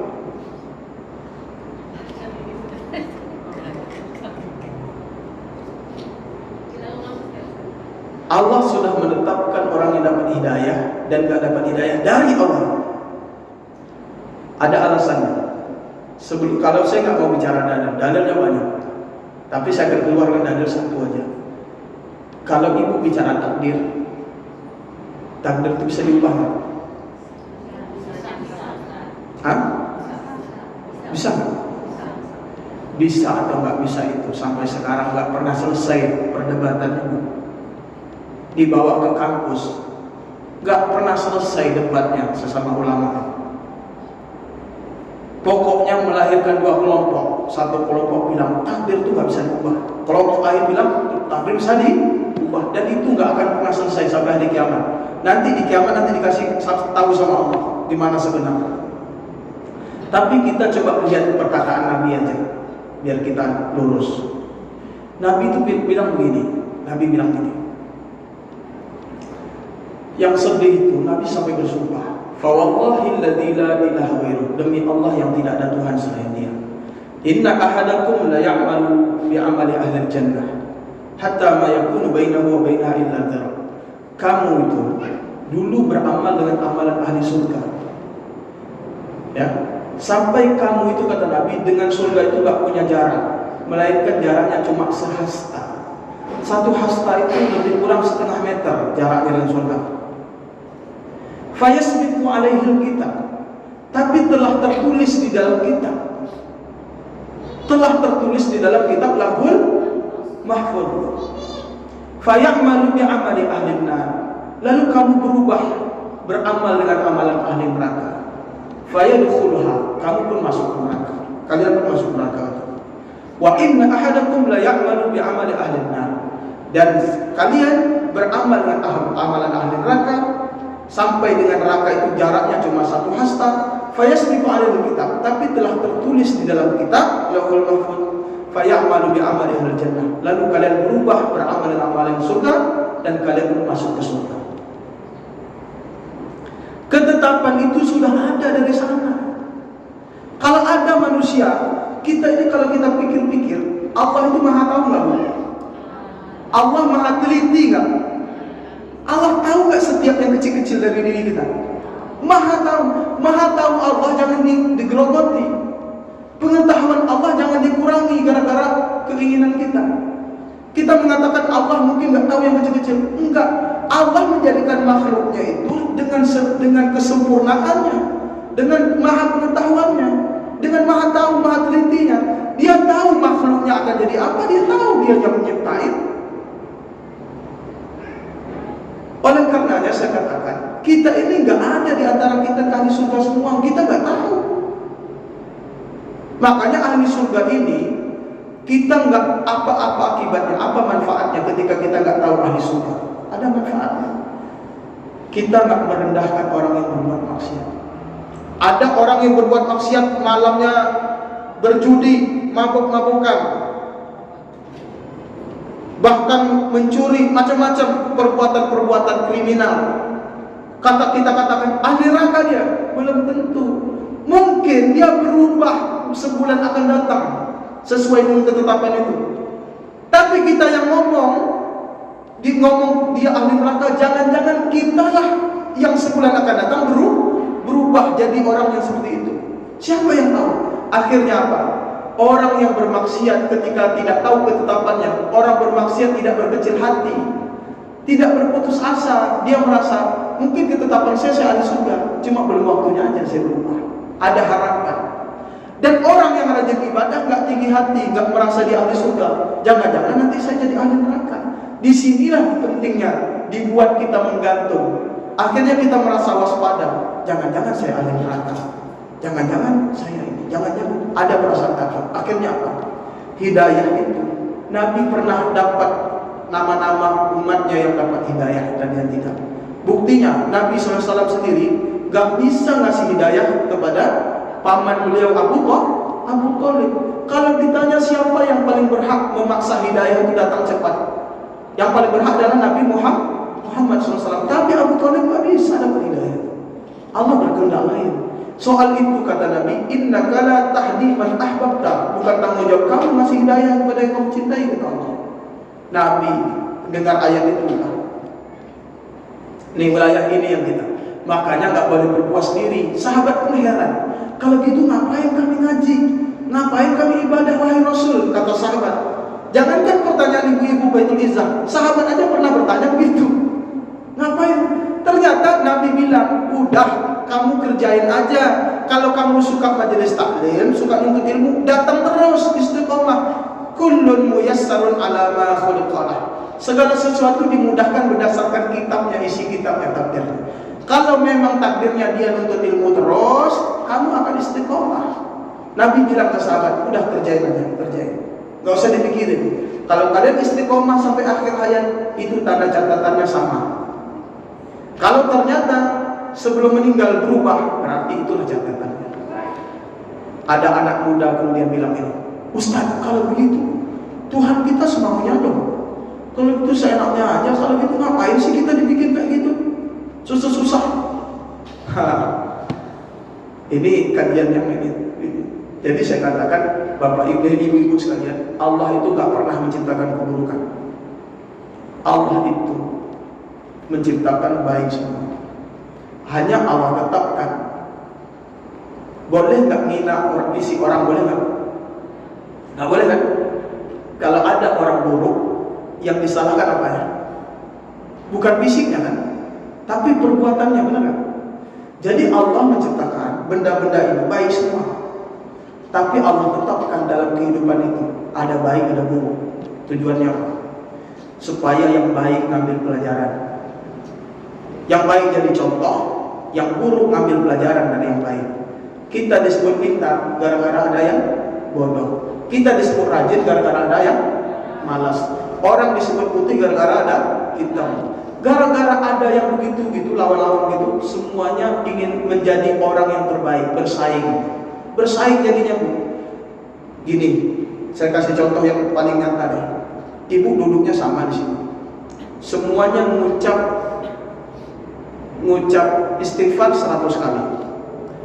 Ada 100 orang di sini berderet mengucap istighfar 100 kali. Pertanyaan saya, dari ujung sana mengucap istighfar 100 sampai sana ujung 100, sama nggak istighfar yang di sana sama istighfar di sana? Sama nggak? Ini pasti bersaing. 100 orang yang beristighfar ini bersaing. Siapa di antara mereka yang paling khusyuk istighfarnya? Siapa yang paling benar istighfarnya? Siapa yang paling sedih dalam istighfarnya? Ada persaingan Allah ciptakan. Di situ ada lawan. Makanya butuh lawan untuk melahirkan produk terbaik. Kalau kita ingin melahirkan produk terbaik, biasanya bikin saingan. Itu udah biasa. Ilmu perdagangan itu begitu. Allah bikin manusia, makhluknya begitu, supaya semuanya bersungguh-sungguh menghadap Allah. Jadi soal hidayah tadi, Nabi Muhammad SAW aja nggak bisa maksa. Tapi boleh nggak kalau kita minta hidayah itu dipercepat? Yang namanya doa itu boleh aja. Kita doa, ya Allah, percepat, tolong kamu, ya Allah. Saya ini udah sungguh-sungguh didik, tapi perasaan nggak dapat. Contoh gini, ada orang belajar ngaji. Saya kasih contoh adik saya ya. Adik saya itu yang terakhir belajar ngajinya lama banget. Sampai kita yang ngajar tuh kayaknya doa apa lagi nih yang mau kita sampaikan ke Allah? Ya Allah, tolonglah terangkan hati adik saya, ya Allah. Karena kakak-kakaknya nggak ada yang kayak gitu misalnya.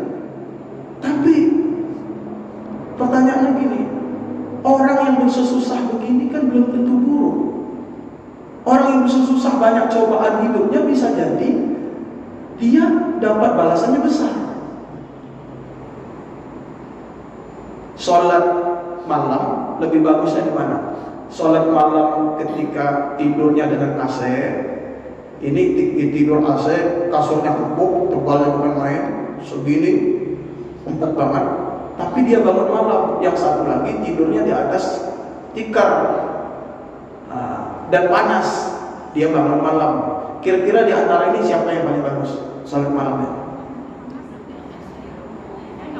Yang pakai AC, kasurnya empuk, sholat malam, dan sholatnya khusyuk, nggak di depan kamera. Kan ini yang paling bagus, karena ujiannya berat. Kalau orang ini panas pasti bangun, kepanasan pasti. Jadi itu ibadah itu dilihat dari kesulitannya. Kalau sholat waktu subuh ke masjid lebih bagus ke masjidnya waktu di musim hujan, pahalanya lebih besar mana? Datang di musim hujan atau datang nggak hujan? Lebih besar di musim hujan. Hujan tetap datang ke masjid itu besar pahalanya. Kayak gitu, ibadah tuh kayak gitu. Kita lagi malas baca Quran, kita paksain baca Quran, itu pahalanya lebih besar. Kita lagi malas berpuasa, tapi saya paksain berpuasa, itu pahalanya lebih besar. Jadi maksain begitu itu lebih besar. Oleh karenanya saya kasih, mudah-mudahan diberikan kepahaman oleh Allah SWT. Jadi itu maksud yang saya sampaikan. Pada dasarnya hidayah adalah milik Allah. Boleh kita meminta, ya Allah, berikanlah kami hidayah, anak-anak kita diberi hidayah. Semua kita mudah-mudahan diberi hidayah oleh Allah SWT. Amin. Saya kira itu ya, Bu ya. Mudah-mudahan semua kita tetap istiqomah dalam ibadah, istiqomah dalam menuntut ilmu, dan sampai akhir hayat mudah-mudahan meninggal kita husnul khatimah.